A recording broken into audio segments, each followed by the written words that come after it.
Allez, aujourd'hui on va parler lecture. Coucou, j'espère que vous allez bien. Je vous retrouve aujourd'hui dans cette vidéo où on va parler lecture. Comme je vous l'ai dit récemment, en ce moment je dévore les livres, je lis énormément. Quand je rentre le soir, je suis assez fatiguée de ma journée de boulot et j'aime bien me mettre dans mon lit. Moi je suis pas télé, donc j'aime bien me mettre dans mon lit et lire pendant à peu près 2 heures, voilà. Donc je lis beaucoup et c'est vrai que bah écoutez, j'aime ça, ça me détend, ça me fait du bien. Donc j'ai 5 bouquins à vous parler. On va parler de Virginie Grimaldi, Laura Garner, Marie Vareille, Laetitia Colombani et Florence Belkacem dans cette chronique lecture. Alors premier livre dont je vais vous parler, c'est celui-ci. Donc c'est Les Possibles de Virginie Grimaldi. Alors Virginie Grimaldi, c'est un auteur que j'adore. C'est l'auteur de Chère Mamie, c'est l'auteur de plein de bouquins qui sont vraiment géniaux. Donc dans celui-ci, on va retrouver Juliane. Donc Juliane qui n'aime pas les surprises. Quand son père fantasque vient s'installer chez elle à la suite de l'incendie de sa maison, son quotidien parfaitement huilé connaît quelques turbulences. Jean dépense sa retraite au téléachat, écoute du rock, tapisse les murs de posters indiens, égare ses affaires, cherche son chemin. Juliane veut croire que l'originalité de Jean s'est épanouie avec l'âge, mais elle doit se rendre à l'évidence, il déraille. Face au lendemain qui s'évapore, elle va apprendre à découvrir l'homme sous le costume de père, ses valeurs, ses failles et surtout ses rêves. Tant que la partie n'est pas finie, il est encore l'heure de tous les possibles.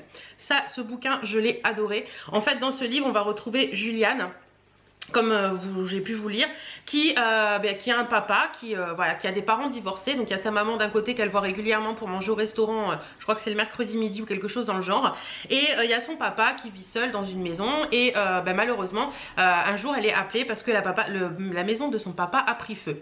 Et si vous voulez, ça fait quelques temps qu'elle n'a pas vu son papa parce qu'il y a eu des petits soucis entre eux. Et là elle est confrontée à son papa qui n'a plus de maison, etc. Donc elle l'invite à venir chez elle. Et là il y a plein de choses qui en découlent. Elle va se rendre compte que son papa est malade, que son papa a des troubles de la mémoire, qu'il oublie plein de choses, qu'il fait des choses un peu différemment. Au début elle va mettre ça un peu sur le compte de l'âge, sur le compte de ce côté un petit peu fantasque, voilà, il pense pas à tout, il oublie des choses, etc., etc. Et petit à petit, au fil de la lecture, on va se rendre compte, et Juliane va se rendre compte dans le livre, que en fait non, il y a autre chose. Alors elle en parle à sa sœur, et au début sa sœur qui vit aux États-Unis lui dit mais non, tu verras, c'est juste son côté fantasque à papa, c'est pas grave, voilà. Mais Juliane va continuer dans son idée et se dire il y a un truc qui colle pas. Je sens qu'il y a un truc qui colle pas, c'est pas le côté fantasque, il y a vraiment quelque chose. Donc elle va prendre rendez-vous avec un médecin, avec son papa, et il va en découler que oui, effectivement, son papa a quelques petits soucis au niveau de la mémoire. Alors c'est pas la maladie d'Alzheimer, c'est encore autre chose, mais c'est des maladies, voilà, qu'on connaît pas forcément beaucoup, qui nous mettent qui nous confrontent aux réalités de la vie par moment. Et c'est vrai que pour avoir déjà vécu avec quelqu'un qui a ce style, enfin avoir déjà connu quelqu'un qui a ce style de maladie là, c'est pas évident quand on fait partie de la famille et quand on vit avec ces personnes là, parce qu'on se rend compte que ces personnes perdent petit à petit tout ce qu'ils avaient, l'essence qu'ils avaient, et c'est pas facile quand on est aidant de ces personnes là, parce que on essaie de les aider tant qu'on peut, mais on les voit défaillir, que eux ne se rendent pas forcément toujours compte. Et c'est vrai qu'il faut les aider et les booster et tout ça. Et franchement ce livre il est hyper bien écrit, comme d'habitude. Virginie Grimaldi fait toujours de très très bons livres, et celui-là je l'ai adoré et je vous le conseille largement, parce que franchement c'est vraiment une très très belle histoire d'amour entre un père et ses filles. Bon, on en était où? Désolée. Alors, je crois que j'en étais avec Virginie Grimaldi, Les Possibles, où je vous disais que franchement ce bouquin je vous le conseille largement parce qu'il est vraiment bien et que j'ai adoré le lire. Voilà. Ensuite on va passer chez Lisa Gardner, Famille Parfaite. Alors j'en avais déjà lu un de Lisa Gardner, je crois, dans la précédente chronique lecture, et j'avais adoré, je vous avais dit que je voulais en lire d'autres. Donc là on est avec la famille Dembe. Donc la famille Dembe, moi je lis Dembe, c'est D-E-N-B-E, donc je dis Dembe, je sais pas, ou Dembe, je sais pas. Semblait sortir des pages de magazine glamour, un mariage modèle, une belle situation, une ravissante fille de 15 ans, une demeure somptueuse dans la banlieue chic de Boston. Une vie de rêve jusqu'au jour où ils disparaissent tous les trois. Pas d'effraction, pas de témoins, pas de motif, pas de demande de rançon, juste quelques traces de pas et des débris de cartouches de taser sur le sol de leur maison. Pour la détective privée Tessa Leoni, l'enlèvement ne fait aucun doute, mais que pouvait donc bien cacher une existence aussi en apparence aussi lisse. Numéro 1 sur la liste des best-sellers du New York Times pendant plusieurs mois, ce thriller inquiétant de Lisa Garner nous plonge dans l'intimité troublante d'une famille au-dessus de tout soupçon. Alors moi je suis pas très thriller dans ce que je lis d'habitude, mais depuis que j'ai découvert Lisa Garner, j'adore sa façon d'écrire parce qu'il y a ce petit côté thriller, mais ce petit côté un petit peu, vous savez, un petit peu truc sentimental que j'aime bien aussi mélanger. Donc là on retrouve la famille Dembe, donc on retrouve le mari, sa femme et sa fille, donc qui sont une famille parfaite, les époux se sont découverts, se sont rencontrés et tout, c'était vraiment une très belle histoire d'amour qui commençait. Donc le papa, alors je ne sais plus les prénoms, je suis désolée parce que j'en lis tellement que j'oublie par moment, mais le papa a une entreprise de construction, une grosse entreprise de construction, et si vous voulez du côté de Boston. Et il a une vie qui est quand même assez opulente, ils ont une très belle maison, machin et tout, il a une société, voilà, et il vit très très bien de tout ça. Donc on voit un petit peu tout ça, et au début du livre on se rend compte que les époux ont eu, il a mis un petit coup de canif dans le contrat on va dire, et qu'il a eu une maîtresse, et que depuis à peu près 6 mois ils essaient de se reconstruire tous les deux, et on arrive à un soir où ils vont au restaurant tous les deux pour essayer de recoller complètement les morceaux, et quand ils rentrent de chez eux, ils se rendent compte que la porte d'entrée est ouverte alors que leur fille de 15 ans est à la maison, et que normalement elle ne laisse pas les portes ouvertes parce qu'il y a en plus un système de surveillance de la maison qui est quand même assez intense. Et quand ils rentrent, ils sont confrontés nez à nez avec des personnes qui les tasent, donc qui leur donnent vous savez, avec les tasers, les impulsions électriques, et qui les embarquent. Tout simplement, les deux parents et l'enfant, donc et la jeune fille, dans un camion, et on suit un petit peu tout ça. Et on a affaire au FBI, on a affaire aux policiers du coin, on a affaire à plein de choses parce qu'ils essaient de les retrouver, et ils essaient de savoir pourquoi ils ont été enlevés, et c'est essayer de savoir un petit peu les tenants et les aboutissants de cet enlèvement. Et si vous voulez, on a affaire aussi à la détective privée Tessa Leoni qui est engagée par la société de construction Dembe pour retrouver justement le patron, sa femme et sa fille. Et Tessa Leoni essaie de savoir un petit peu pourquoi, en interrogeant les gens qui travaillent pour lui, en interrogeant les gens qui ont le coiffeur de la dame, enfin plein de choses comme ça. Et on se rend compte qu'elle travaille en connivence avec la police et le FBI, et on se rend compte qu'il y a des choses qui sont un peu, qui collent pas forcément. Donc voilà, on passe d'un chapitre à l'autre, on passe à ce qui se passe dans la famille pendant l'enlèvement, et l'autre chapitre on passe un petit peu sur tout ce qui est les policiers, le FBI, Tessa Leoni, la détective, etc. Donc c'est plutôt sympa parce qu'on passe d'un chapitre à l'autre comme ça tout le long du livre. Et si vous voulez, dans les chapitres où on parle de la famille, on voit que la famille est dans une prison, que le papa de la famille avait construit par sa société, et qui est inutilisée depuis des mois. Et c'est une prison haute sécurité, donc c'est assez compliqué. Lui il connaît les plans parce que c'est lui qui l'a construit, mais il sait pertinemment qu'une fois dans cette prison, c'est très très compliqué d'en sortir. Et donc il y a plein de choses qui se déroulent, plein de petits rebondissements à droite à gauche, jusqu'à la fin du livre où le gros rebondissement où on ne s'y attend pas du tout. Mais franchement, ça en thriller, si vous n'aimez pas les thrillers purs, mais que vous aimez un petit peu les thrillers, enfin que vous aimez comme moi les livres un petit peu plus sentimentaux comme Virginie Grimaldi ou tant d'autres, celui-ci pourrait vous plaire. Lisa Garner pourrait vous plaire parce qu'elle a vraiment une façon d'écrire qui est plutôt sympa et qui est assez, ouais, il y a un peu des deux, donc c'est ça que j'aime bien. Mais franchement, Lisa Garner au niveau des thrillers, c'est plutôt pas mal. Et Famille Parfaite, moi je l'ai adoré. Voilà. Ensuite, on va passer chez Laetitia Colombani. Alors Laetitia Colombani, si vous ne la connaissez pas, c'est l'auteur de La Tresse. Je vous en avais parlé il y a déjà quelques temps. Et là, j'ai lu Le Cerf-Volant. J'adore ce bouquin. Il est vraiment, vraiment génial. Donc, au niveau du dos de couverture, c'est brisé par un drame personnel. Léna abandonne la France et son poste d'enseignante pour partir en Inde, au bord du golfe du Bengale. Un matin, alors qu'elle nage dans l'océan, elle manque de se noyer. Une fillette qui joue au cerf-volant pour chercher de l'aide, comment la remercier? Âgée de 10 ans, la petite travaille dans un restaurant et ne sait ni lire ni écrire. Entourée d'un groupe de filles du village et de leur chef, la tumultueuse Pretty, Léna se lance dans un incroyable projet, fonder une école pour tous les enfants du quartier qui en sont privés. Au bord d'une Inde tourmentée commence une aventure où se mêlent l'espoir et les désillusions, la volonté face aux traditions et le rêve de changer la vie par l'éducation. Alors Laetitia Colombani, elle parle beaucoup de l'Inde dans ses bouquins. Dans La Tresse, c'était l'Inde également. Et là, on retrouve encore une fois l'Inde. Et on retrouve donc Léna qui a perdu son mari. Voilà, elle a perdu son mari par un attentat entre guillemets dans l'école où il travaillait et si vous voulez, Lena a décidé de changer de vie et de passer à autre chose et de faire autre chose. Donc elle part en Inde déjà avant tout pour se ressourcer, mais elle se rend compte une fois là-bas qu'il y a plein de choses à faire et elle se rend compte de la misère entre guillemets ou pas d'ailleurs, des enfants là-bas sur place qui sont bien souvent qui ne vont pas à l'école parce qu'ils travaillent, parce que les parents ont besoin de l'argent que ces enfants leur procurent hein, pour vivre. Et c'est vrai que la précarité en Inde elle est quand même très puissante, on le ressent bien dans ce livre, c'est très bien expliqué, c'est très bien dit. Et Lena donc va vouloir un petit peu mettre un coup de pied dans la fourmilière, mais elle va se confronter à tous les us et coutumes de l'Inde. C'est-à-dire que je suis désolée pour la machine qui se remet en route, mais si je filme pas là, j'aurai pas le temps de filmer autrement, donc j'espère que ça va pas trop s'entendre. Je vais essayer de parler plus fort.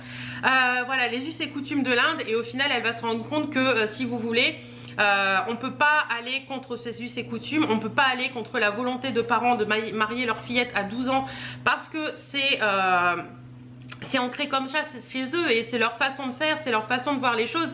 Même si pour nous occidentaux c'est très compliqué de voir ça et d'entendre ça, mais voilà, c'est les us et coutumes de l'Inde et c'est comme ça. Et Lena va se confronter à ça.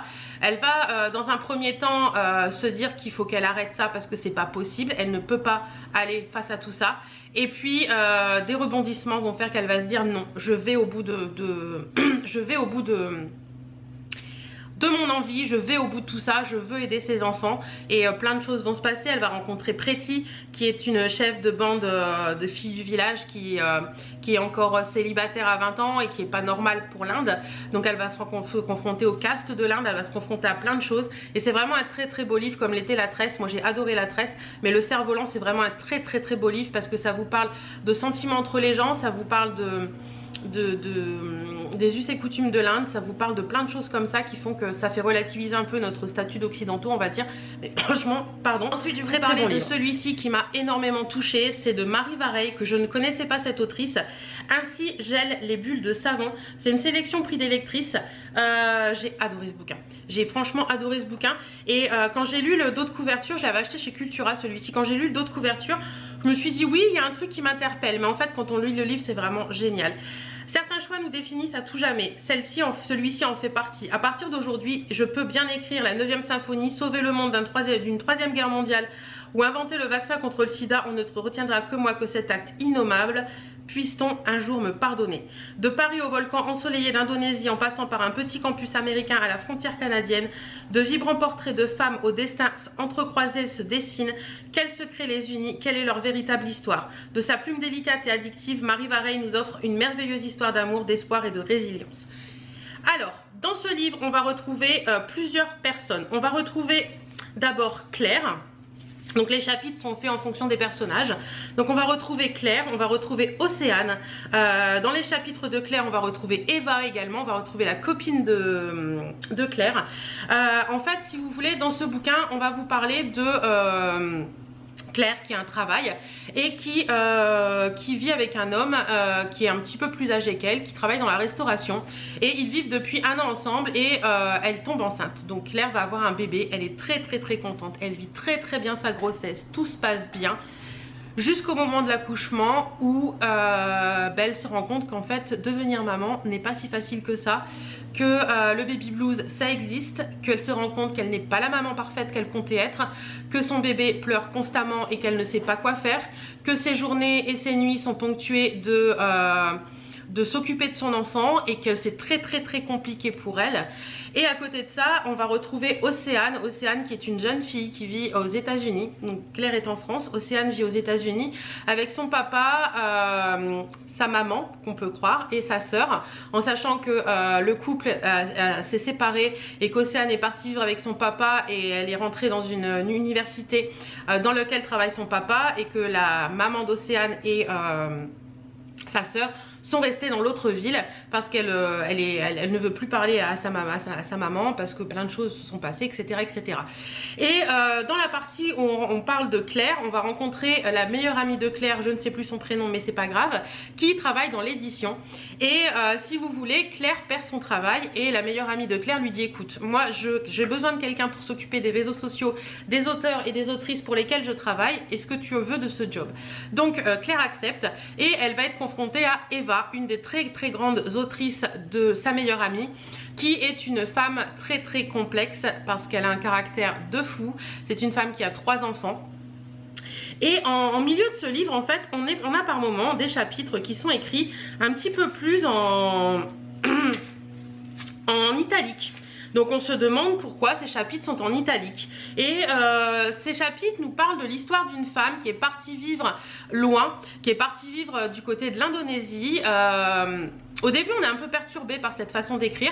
Donc elle est partie vivre en Indonésie parce qu'elle a voulu laisser derrière elle un enfant, parce qu'elle ne comprenait pas pourquoi elle n'arrivait pas à devenir maman, pourquoi elle n'arrivait pas à être confrontée à ça. Et sur le coup, on pense un petit peu que c'est Claire qui nous parle en fait, mais avec le recul, avec plein de choses, on se rend compte que non.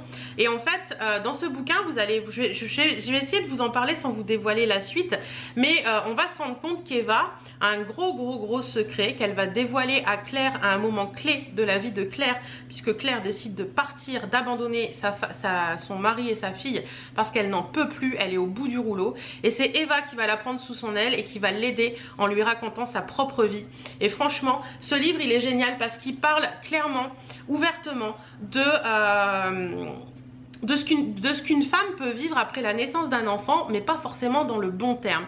C'est-à-dire que bien souvent, quand on parle de la naissance d'un enfant, on parle que tout va bien, la maman est heureuse, que si, que là. Mais là, on parle de l'inverse. C'est-à-dire que c'est pas parce qu'on met au monde quelqu'un, on met au monde un enfant, on peut l'aimer très fort, mais on peut ne pas arriver à assumer la vie après l'arrivée d'un enfant, et que ça peut être très compliqué si on n'a pas d'aide, si on n'a pas de soutien, si on refuse l'aide et le soutien aussi. Et franchement, j'ai beaucoup aimé ce livre parce qu'il nous parle vraiment de ces vies de femmes, de ces vies de différence. Voilà, on parle également de la meilleure amie de Claire qui a eu des jumeaux, et Claire pensait que sa meilleure amie avait toujours su affronter la naissance des jumeaux, le fait que les jumeaux grandissent, etc. Et sa meilleure amie va lui expliquer que non, elle aussi a eu des failles, elle aussi a eu des doutes, elle aussi a eu tout ça. Et franchement, ce livre, il est vraiment génial parce que pour une fois, j'ai envie de vous dire, on se confronte vraiment à ce syndrome de baby blues, on va dire, qui fait que je l'ai trouvé vraiment sympa. Donc ce livre, franchement, Marie Varey, c'est un des premiers livres que je lis d'elle, mais j'aime beaucoup. Et le titre, Ainsi gèlent les bulles de savon, vous retrouverez pourquoi on parle de bulles de savon dans ce livre, et c'est franchement génial. Et le petit dernier, alors oui, d'habitude il y en a 4, là en ce moment il y en a 5, donc c'est Les Coccinelles de Florence Belkacem. Alors Florence Belkacem, il me semble que c'est quelqu'un qui travaille à la radio France Inter ou quelque chose comme ça. Donc dehors il fait 5 degrés, le temps est gris et venteux. Dans un instant, le prêtre va célébrer la messe d'enterrement de maman. Une coccinelle se pose sur ma main. D'où vient-elle en ce mois de janvier? Quelques semaines plus tard, une deuxième coccinelle surgira, et d'autres encore. J'aimerais imaginer que c'est maman qui se manifeste, et pourtant le doute m'assaille. La prudence voudrait que je n'y croie pas. Mais au fil du temps, de nouveaux signes, un papillon, une biche, une bague, m'entraînent dans un monde parallèle, comme si les êtres disparus n'abandonnaient pas leurs proches et continuaient à les aider. Saint-Augustin et Victor Hugo auraient-ils raison? Les morts seraient-ils des invisibles mais pas des absents? Alors moi je suis quelqu'un qui croit aux signes des défunts. Je suis quelqu'un qui croit que les défunts peuvent vous placer des choses sur votre route. J'ai à l'entrée de ma maison un pot avec un cactus où dedans il y a plein de plumes que je croise au fil de mes promenades, de mes balades. En général, quand je vois une plume devant moi, je pense que c'est mon papa qui m'envoie un message. Après ça, on y croit, on n'y croit pas. Chacun sa vision des choses, chacun sa vision de la vie. Et dans ce bouquin qui s'appelle Coccinelle, en fait Florence Belkacem vous parle justement de cette petite coccinelle qu'elle va croiser après le décès de sa maman, qui lui semble irréaliste, parce que des coccinelles en hiver normalement on n'en a pas, parce que les coccinelles sont des bêtes qui hibernent logiquement, et des façons de faire, des bruits que font la coccinelle qui ne sont pas normales. Donc elle se dit tiens, la coccinelle veut m'alerter, et plein de petites choses comme ça qui vont lui faire dire c'est maman qui veut me parler, c'est maman qui veut me laisser un signe, et c'est maman qui veut... Franchement, ce bouquin, je l'ai trouvé vraiment bien parce que Florence Belkacem ne va pas forcément vous le conter de façon... comment on peut dire, romancée. Elle va vraiment vous dire les choses comme elle les ressent au moment où elle les ressent.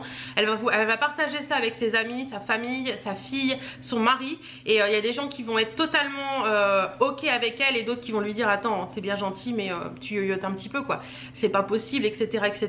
Et elle nous raconte aussi, puisque c'est une journaliste, elle nous raconte aussi des passages des moments où elle rencontre, où elle interviewe des gens, et ces gens qui vont lui faire croire ou lui dire voilà, c'est pas trop très bien ton truc, que ce que tu es en train de penser. Ou alors vraiment des gens qui vont lui dire, mais oui, il y a des signes des défunts que vous pouvez recevoir. Alors, pour certaines qui vont se dire moi ces trucs là ça me fait peur, vous inquiétez pas, moi je l'ai lu le soir, je suis une grande trouillarde, ça fait pas peur. Ce livre ne fait pas peur, ce livre nous fait juste relativiser et penser que oui, en effet, nos défunts peuvent nous envoyer des petits trucs. Si on y prend attention, si on y fait attention et si on essaie de voir un petit peu tous ces signes, bah oui, vous pouvez avoir des signes qui vous sont envoyés par le destin, par les défunts, par plein de choses. Franchement, ce livre, je l'ai adoré. Il est pas très épais, ça se lit assez bien et il est génial. Donc voilà, Florence Belkacem, Coccinelle, je vous le conseille également. Donc voilà pour mes lectures de ces 15 derniers jours, je dirais. J'espère que cette chronique lecture vous aura plu. Dites-moi si vous avez lu un de ces bouquins ou si vous êtes intéressé par lire un de ces bouquins. En attendant, moi, je vous fais d'énormes bisous. Prenez soin de vous, portez-vous bien et à très bientôt. Mouah.